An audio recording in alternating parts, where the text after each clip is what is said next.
Hi, my name is Revira Febriani.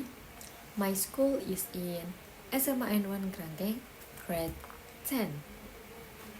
I will to explain about how to operate washing machine. Let's get to it.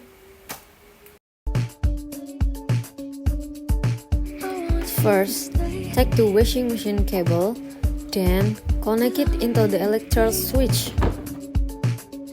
Second, put the dirty clothes into the washing machine. Turn on the faucet, fill the washing machine with water.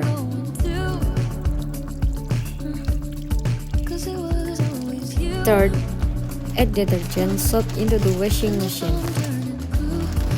Fourth, spin the washing machine for 15 minutes.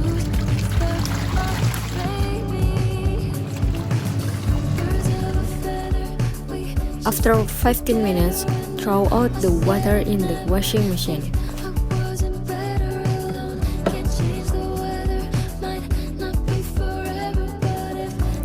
Fifth, put the clothes that have been washed into the dryer next to it. Then, turn the washing machine button for the dresser time. Wait until the washing machine no longer stalls. Then open dryer. Finally, the clothes are ready to be dried.